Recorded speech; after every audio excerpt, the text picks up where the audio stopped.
आज का जो जजमेंट था हिजाब का बहुत दिन से जिसके ऊपर इंतजार था वो आज जज ने कोर्ट ने प्रोनाउंस कर दिया है और इसके अंदर स्प्लिट जजमेंट आया है। इसमें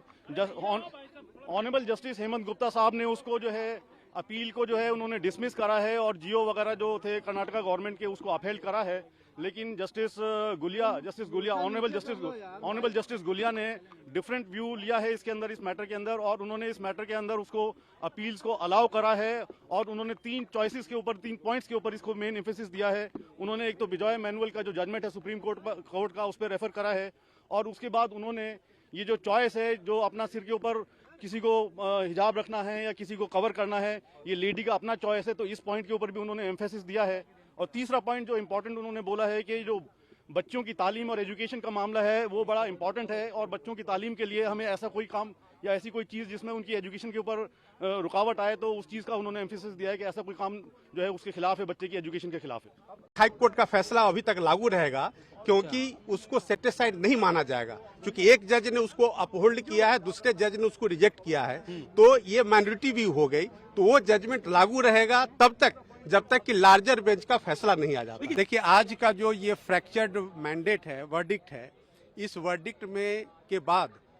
दोनों जजेज ने इस मैटर को लार्जर ऑनरेबल चीफ जस्टिस के बेंच में भेजा है टू कॉन्स्टिट्यूट एप्रोप्रिएट बेंच। अब ऑनरेबल चीफ जस्टिस जो बेंच बनाएंगे वो 3 जजेज बेंच होगी या 5 जजेज बेंच होगी, ये उनका प्रेरोगेटिव है। लेकिन अब हमें इंतजार करना चाहिए कि जो नई बेंच आएगी उसके समक्ष पूरी सुनवाई होगी फिर से, और नई बेंच का जो फैसला होगा उसी फैसले से हाईकोर्ट का जजमेंट प्रभावित होगा। क्योंकि 2 जजेस का भी अभी डिसीजन आया है तो 2 से ज्यादा का बेंच, चाहे 3 हो या 5 हो, चीफ जस्टिस कॉन्स्टिट्यूट करेंगे। एडमिनिस्ट्रेटिव साइड पे वो ऑर्डर लिया जाएगा चीफ जस्टिस द्वारा कि वो ये अब मैटर किस बेंच के सामने लगाया जाएगा। जितनी बहस अभी इस बेंच के सामने हुई थी वो सारी बहस फिर दोहराई जाएगी क्योंकि मैटर जो है नए सिरे से बहस किया जाएगा नए बेंच के सामने। गर्ल स्टूडेंट्स हैं, उनकी क्या उनका जीवन हम इस जजमेंट से किसी तरह आसान कर रहे हैं, इस ऑर्डर से हम आसान कर रहे हैं, क्योंकि उस गर्ल चाइल्ड का, उस गर्ल स्टूडेंट का, उस शिक्षिका का जीवन जो है वो भारत में ऑलरेडी बहुत ज़्यादा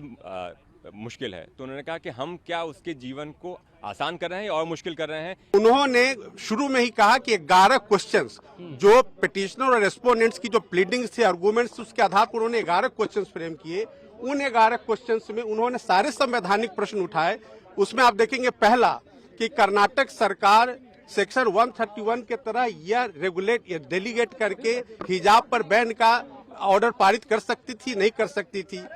ये हिजाब एसेंशियल प्रैक्टिस का पार्ट है, नहीं है। और जो आर्टिकल 25, 19, 14 सबका हवाला देते हुए उन्होंने 11 क्वेश्चन फॉर्मुलेट किए हैं और उन सारे क्वेश्चंस का जो आंसर उन्होंने दिया है यह कहते हुए कि इस आधार पर एसएलपी स्वीकार योग्य नहीं है और उन्होंने खारिज किया है। जबकि जस्टिस धुलिया ने आर्टिकल 25 और 19(1) के आधार पे ही सारे एसएलपी को